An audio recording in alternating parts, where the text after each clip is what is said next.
Roho Mtakatifu anamsemesha hapa. Kuna wazo unalo na kuna wazo ambalo ulikuwa nalo.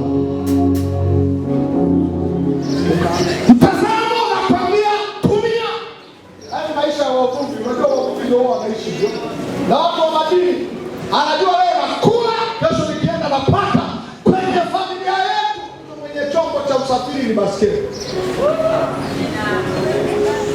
Maisha ulionayo sio kwa sababu ya mapito wala majaribu ya adui, ni kwa sababu ya uvivu. Tuinue ichiku litoke hapo. Ina kabiti pale kanisani tukafanya siku moja kituko cha ajabu. Kakaitwa mahali na kaka mmoja hivi, kaka yule akaenda akamwagezea siri kuku na nini, binti akapiga tu. Hata kaanza kumweleza mambo ya hovyo.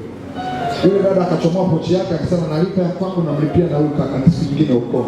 Ukiwa huna majibu, hata kitangazwa michango yoyote lazima utalalamika kwa sababu huna majibu.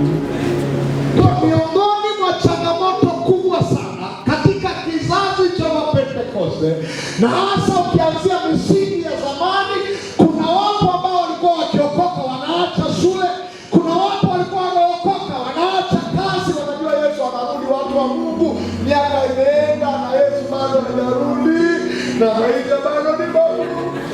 Kwa dakika moja tu zungumza na jirani yako, mwambie tunajishughulisha na nini? Mwambie kujibu tu, mwambie kujibu hapo. Unajishughulisha na nini? Hata kanisani kesho tunafundisha Roho Mtakatifu. Tutanena kwa lugha afu nikimaliza nawaambia leteni hela. Anza kwenda kwa binti uongee maneno marefu. Nilipolala nikaamka.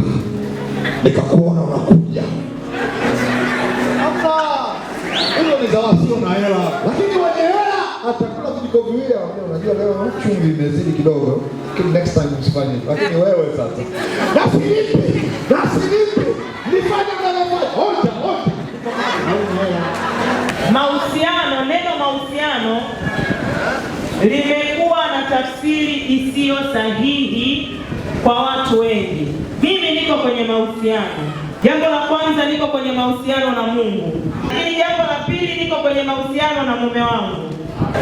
Mlikuwa mnaanza mahusiano gani? Umeona?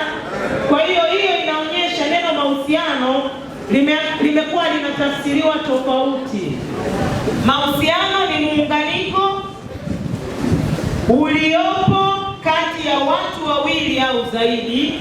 Aina ya kwanza ni mahusiano ya wima. Mahusiano ya wima kwa maana ya Mungu na wanadamu na wanadamu na Mungu. Sura ya kwanza na ya pili ya kitabu cha Mwanzo unaona mahusiano ya wima, na hii inathibitisha kwamba Mungu alikuwa ana tabia ya kwenda kwa Adamu na Hawa kuzungumza nao.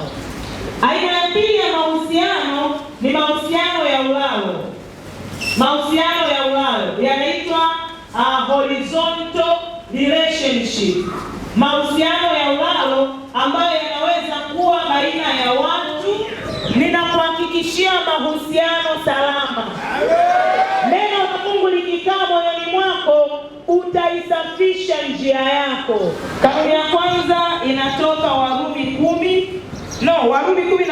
mstari wa 10. Petro wa kwanza 2:17. Angalia